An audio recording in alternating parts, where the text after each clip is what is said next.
Everybody argues in their relationships from time to time, but arguments can quickly become destructive and exhausting in your relationships. So that's why today I'm going to cover 6 tips that can help you to never argue with your partner again. The first thing that can help you to never argue again is to feel your feelings but not react.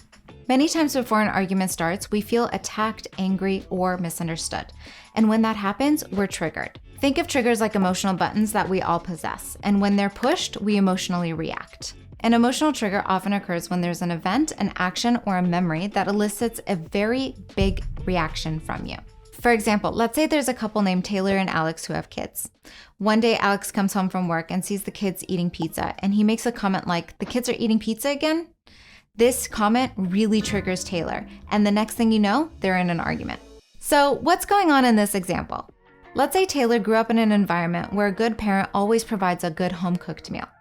So when Alex made that comment about eating pizza again tonight, Taylor felt criticized for not being able to provide a good meal for their children. So what happens when we feel triggered?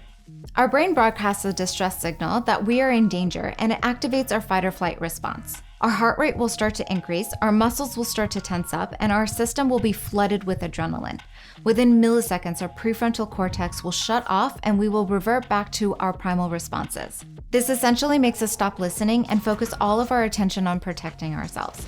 Our complex decision-making skills goes out the window, and all we're focused on is this perspective of I'm right, you're wrong. Next time you get triggered by something, take a few moments and process through your emotions. Instead of reacting, give yourself some space and remove yourself from the perceived threat. By giving yourself the space that you need, it will help your body reach a state of equilibrium. Once it does, then you can calmly address what triggered you in the first place. The second thing that can help you to never argue again is to summarize what you hear. This is where you give a brief statement of what you think you heard your partner say.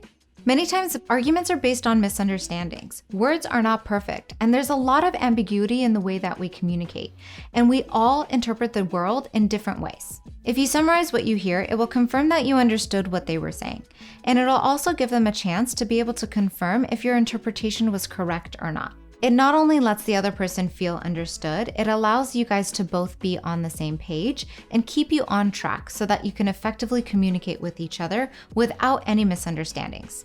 The third thing that can help you to never argue is to summarize how they feel. This is where you provide your partner a summary of what you think they're feeling. This is the sister tip to tip number 2, but it addresses a distinct difference. Tip number 2 is about understanding concepts and avoiding miscommunication, but this tip is about validating emotions. So why does this help prevent an argument? When you summarize what you think the other person is feeling, it can greatly de-escalate the situation. When someone validates your feelings, it can make you feel heard and that they understand where you're coming from. We're more willing to hear out their perspective because we feel that they heard ours. It will not only ease our tension, it will make us more open-minded. So how do you summarize how they feel? Behind every argument, there is an underlying emotion.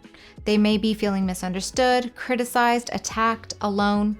It could be anything. So put yourself in their shoes and try to identify the emotion that they are feeling. Pay attention to how they are saying the statements. What tone are they using? What emotions are they expressing? Then reflect back what you think they may be feeling. The fourth thing that can help you to never argue is to avoid using absolute language.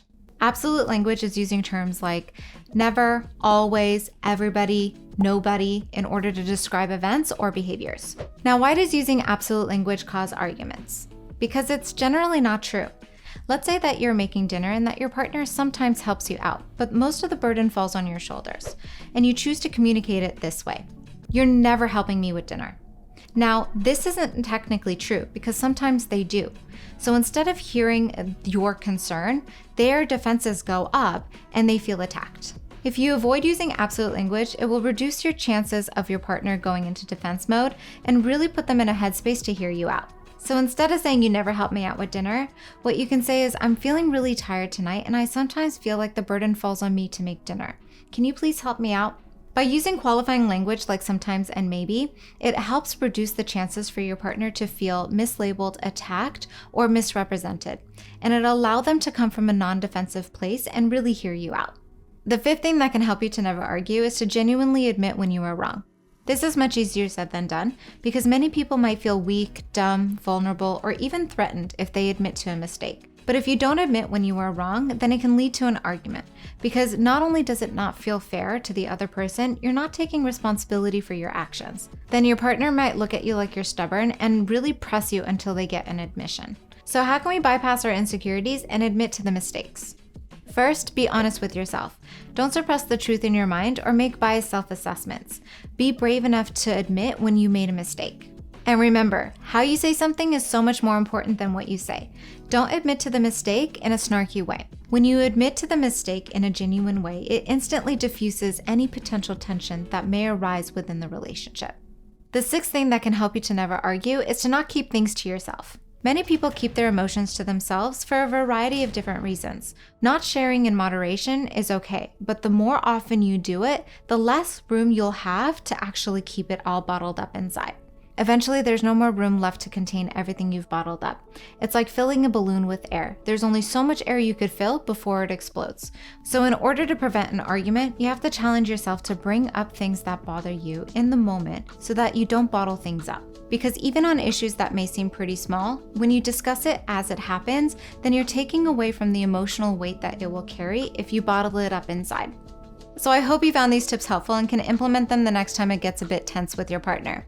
And don't get me wrong, it's okay to disagree with your partner, but when a disagreement turns into a heated argument, it oftentimes isn't going to be constructive. But if you're equipped with these tools, then maybe you and your partner can implement them through any rough patches that may come your way.